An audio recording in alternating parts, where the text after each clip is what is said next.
All right, guys, we're going live. It took me a minute there because I had to clean up the bunny poop that was in my spot out here. We have these wild bunnies that roam around where I live. Like, they're truly wild, even though I live in a suburban neighborhood. And they get into the backyard and they poop. They love the herbs in my backyard. So anyway, let's get started. I want to talk about the ego and why we don't want to kill the ego. Most people think of it as like an ego death. They think of transcending the ego as an ego death, and that's not what we want. We don't want to kill the ego. I don't think we can kill the ego. And then the other thing that I want to talk about other than transcending the ego is my one-on-one spots that are open right now. But let's start with the ego. So when it comes to psychology, we have the id, the ego, and the superego. And so when I think of the ego, often I think of the ego like this. But if you think of the ego the stereotypical, the way most people think of the ego, which I'll start off with, one of the reasons why I say it's not killing the ego, it's not ego death, it's ego maturation. It's the maturing of the ego. Because if you think about it this way, we are a spirit having a temporary human experience. And that spirit is born into the body first. That spirit has possibly lived multiple lives, as where the ego is born and matures as we start to build personality and identity. So the ego is behind us in age when it comes to our spirit. And the ego, it helps us relate to the outside world and the people around us. So that's another reason why we don't want to get rid of it completely. Like I said, when it comes to psychology, we have the id, the ego, and the superego. And the ego, in that sense, is a bridge between the other two. You want that bridge. So that's another reason why you don't want to kill the ego. Because you have the id, which is like all your instinctual wants and needs. And then you have the superego, which is your morality, your rights and wrongs. And then you have the ego, which is the bridge between the two that helps you balance between those. And you don't want to have your id and your superego left fighting. That's how you get cognitive dissonance, which is being pulled between two sides. That's what cognitive dissonance is having two opposite beliefs that pull you at the same time. So as I said, we don't want to kill the ego. We want to mature the ego. So when I talk about transcending the ego, it's all about maturing the ego. It's all about teaching the ego to grow up. It's all, if you think about anybody maturing as a human being, you want to teach it how to know when to do certain things and when to not do things, when to come in and when to not come in. You're kind of teaching the ego when it has a job to do and when it doesn't, when it should sit off to the side and keep its mouth shut or not. That's part of the transcending the ego, is learning to listen to it while not being overcome by it. These are all the important things. And so again, this is another reason why I talk about it's not ego death, it's maturing the ego. Because you want to be able to relate to everybody else, and you want to have that balance between your instincts and your sense of right and wrong. You want that mediator in between that can help you.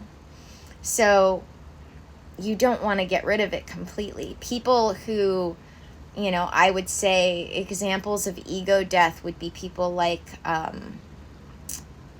I don't know. I want to say sociopaths, for instance. I another one would be maybe someone with Asperger's. People who can't relate to the world around them. Our ego recognizes and sort of is the human part of us when it comes to us being spirits having a temporary human experience. And it allows us to have fun, and it allows us to stay light, rather than take everything so seriously. I think the ego is just so misunderstood because it's so misused as a term from where it comes from. So this is why, and it's funny because I talk about this a lot with clients, but I was only just kind of reminded of it on an internet basis because I heard someone else talking about it the other day, and I was like, I should talk about that. I haven't talked about that in a while. That sounds like a good intro. So yeah, I always try to remind people that, if you think about it that way, if you think about the fact that we as a spirit are born into bodies, and only after that does our ego start to be born and come into the world as we build identity and personality. It's not that we want to get rid of the ego. It's just, it's not as mature as our spirit is. It's not as old as our spirit is. And so it's just about helping the ego catch up in maturity level, if you want to think about it that way, to the spirit that's also part of this human experience. So, all that said, I also wanted to talk about the fact that I am taking on more clients this next session cycle than I ever have before. I kind of talked about this in one of my last videos where, life has this way of shocking you if you're straying away from your purpose. And I wouldn't necessarily say I was straying away from my purpose, but I wasn't going as strong with it as I could. So it's time for me to take on more clients at a time while I do my counseling, which I think is awesome. The fact that the universe has sort of kicked me in the butt and said, hey, you need to be taking on more clients. You need to be doing more to get out there to tell people that this is what you do. I was like, agreed. I've probably been slacking in this area.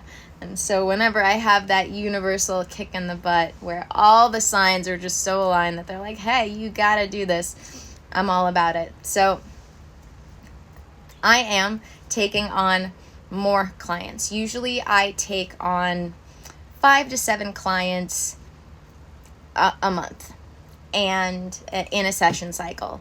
But I'm going to be taking on 13 clients this session cycle. So if you're ready to transcend your ego, if you're ready to manifest your best life, if you're ready to start learning how to tap into your intuition and all the good stuff that comes with having a healthy human health system, that's what I'm all about. I talk about the Holy Trinity of Health all the time, where we have what I call the Holy Trinity of Health, which is the mind, body, spirit. And you've heard about that before, but it's actually 3 parts of a whole human health system. So most people know they want to have the mental health taken care of. Most people definitely know they want to have the physical health taken care of. But people don't realize that we have the spiritual health that needs to be taken care of. Or they think that the other 2 will somehow help with that. Or they think that by learning spiritual concepts, you will have your spiritual health taken care of. And that isn't true. That is true in part, but part of our spiritual health is living from our purpose and figuring out what that purpose is. And I can't tell you how many people I have come across who they pretty much had their mental health taken care of, they had their physical health taken care of, but they weren't living from their purpose. And so they were miserable and they couldn't figure out why they were so miserable. And so I do my little wellness inventory with them. And I even did this for my fiance, where we figured out what his purpose was and then started figuring out how he could fulfill that purpose. Because as I was saying, we're never off life's path. We can't be. We can only walk our life's path, but we can stray from our purpose in life. And when we make those detours away from our purpose in life, we end up sad or depressed or just feeling a little off and not knowing why. So I help people take care of their whole human health system. We take care of the physical health if that's a necessity. We take care of the mental health and the mindset, and we take care of the spiritual health, figuring out what your life's purpose is and how you can be expressing that in what you do in your life. And that's not always necessarily what you do for work. For some people it is. For some people it's figuring out how to volunteer. For some people it's figuring out how to have hobbies. It's all sorts of different things. So that's how we work with the spiritual health. Then what I do, especially with the mental health and the mindset, there's a lot of good stuff there. Technically, I'm not allowed to call it talk therapy because I don't have my license in psychology, but I don't know what else to call it other than talk therapy. But I am technically not a therapist, even though I have my degree in psychology. I have my certification in life coaching from a college. It wasn't somebody's seven week course. Not that there's anything wrong with that. I like to specify that I have my degree in psychology and I have my life coaching certification from a college. And a prominent one that works with life coaches, or one that's prominent in the life coaching space. So I work with that and my spiritual knowledge to help people. And one of the things that I've really come to appreciate as a tool for the mental health side of things and the mindset side of things is working with the chakras. Because a lot of people, when they think of spirituality, everybody wants to go straight for the third eye, because that's what sounds the coolest. They think that that's all that unlocks spirituality for you is your third eye. But that's not the case. Learning to tap into each of the chakras and learning to heal each of the chakras is really important when it comes to our mental health, oddly enough. You'd think that would be something in the spiritual health part of things, but it's actually in the mental health side of things, because each chakra has a wound that can be healed if it is present. So I work with that. It's very similar to Everest Asher's Wheels Reinvented, only hers is far more in depth. I use sort of part of the system that she has in place when it comes to that. I use them just sort of to identify what the wounds are, because they're a very great tool looking at the chakra wounds when it comes to figuring out where in someone's life their mental health could be out of balance. And then we have the physical health, which is diet and exercise, all that good stuff. So yeah, I like to say that I offer people unshakable peace, because when we can build a healthy human health system, happiness comes naturally. And one of the awesome ways in which we can have healthy happiness on a regular basis is by building this unshakable inner peace that I talk about, which is all about being able to, I hate the word control, but that seems to be the word that always comes up for me. Be able to take control of your life and be able to really be aware of oneself enough so that no matter what happens in life, it's not going to rattle you. You're going to be excited. As I say, change doesn't have to be hard, change doesn't have to be painful, and healing doesn't have to be hard. And that's because it's true. We can learn to be excited in a good way about what once scared us. And So I also like to say that I bring the fun and the healing back to the fundamentals of mental health, because, you know, change doesn't have to be painful and healing doesn't have to be hard. We can be excited for the healing process. We can be excited for the change and not scared of it.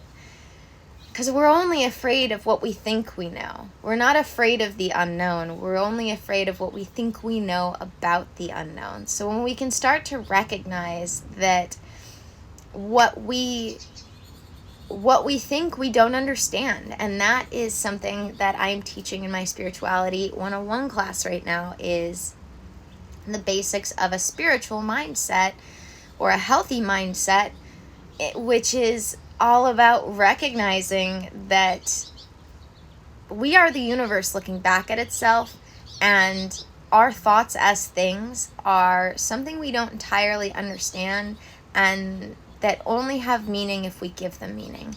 They can only stay if we let them stay. So these are all some of the things that I get into with my clients, and all of my client work, all of my one-on-one client work is personalized to each individual client. I had sort of an outlined program at one point. I kind of give an outline on my website of what my 3 and my 6 month program or session packages can look like. But really, that's what the free clarity call is all about, is digging into where in your human health system you need help, and then personalizing where we're going to go from there for you, so that we can get the most out of our time together. Because it paused. If there's one thing I truly believe in, it's that healers don't heal, they guide self-healing. And so I'm all about people graduating myself. I see so many people out there who advertise in a way in which it seems like what they want for their clients is this hamster wheel of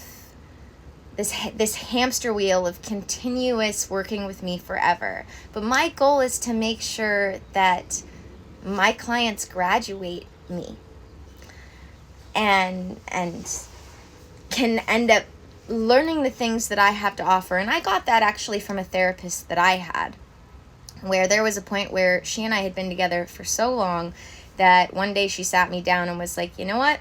I think I've taught you everything I have to teach you. Because instead of performing psychology upon me, she worked with me, teaching me the things that she had at her disposal. She was doing them with me rather than performing them upon me. And I think that was what really got me into psychology and counseling in general. And then I started adding the spiritual on top of that. But, I really appreciated that. And so that kind of led me to wanting to do that for others, where I realized that so many people in this day and age aren't set up to handle life as it is. We're sort of, a lot of people are working from antiquated systems or are running on these new systems that don't seem to be working for them. And so I recognize that I want to help people build healing and a healing system for themselves before they need it. Because that was something else that she did for me that I recognized was really, really important, was that she helped me learn the tools to be happy and healthy before I ran into the uncomfortable situations that could make me not happy and healthy. So it's one of the reasons why I want to start working with kids eventually. Right now I work with adults and teenagers, but eventually I even want to start working with younger kids, because my goal in life is to be able to start helping people build the tools, skills, and habits required to live a happy and healthy life before they need them, not after they need them. I want people to be able to, I kind of call it armor, but it's a good kind of armor. I want to help people build, it's the unshakable peace. I want to help people build that inner unshakable peace so that they don't have to build walls. They can know that no matter what life throws at them, they can come to anything life throws at them, and they will come out the other side not just unharmed, but better for it. That's what I want for everybody to be able to do, like I do on a daily basis. No matter what life throws at me, I know that I can be excited because I have that unshakable peace that allows me to approach anything without fear, without fearing what I think the unknown might be like, because I know I'm going to come out the other side not just unscathed, but better for it. So, yeah. If you have any questions about my session packages, about my one-on-one sessions in general, please let me know. Feel free to DM me. Feel free to sign up for the free clarity call. Like I said, I am taking on more clients this session cycle than I ever have before. I normally, like I said, I take on maybe 5 to 7 at the most at a time, but I'm taking on 13 because that's what the universe has called me to do. So hit me up. Let me know. If you have any questions at all, feel free to ask. And I can't wait to hear from you guys. I cannot wait to hear from you guys because I can feel you all out there. And as I'm learning more about human design, I'm learning about things that I already knew were true about myself, one of which was waiting for an invitation. I've always said that, I had those business coaches out there that were saying, no, you have to get out to them. You have to be in these strangers' message boxes telling them you have something they need when you don't even know them. When really, actually, if you go by what I knew to be true already, which human design has clarified was totally on point the whole time for me, is that I'm meant to wait for the invitation because the person that I am meant to work with is so ready to get their healing on that they're going to come to me. I don't have to coax them out. They're here and they're ready and excited to start healing and growing and expanding, because that's what we do here. That's what I'm all about, helping people heal so that they can grow, expand, and be excited about life, healthy, and therefore happy. Because as I say, when the whole human health system is healthy, happiness comes naturally. So, message me if you can. I will leave my email. I just realized I forgot to put my email in a couple of places from that other video I did, so I'm going to remember to go back and put it there.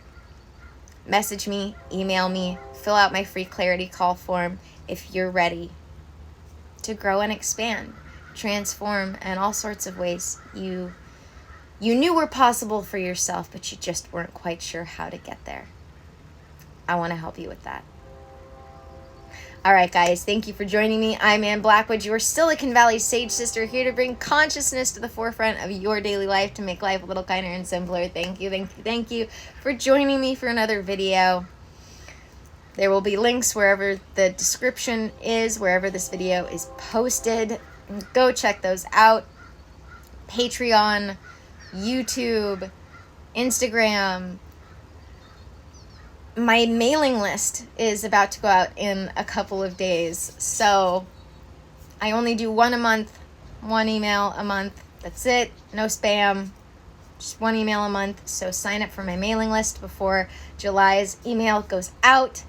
And yeah, I think that's it. May the energy you serve you well, and let's keep making our way through.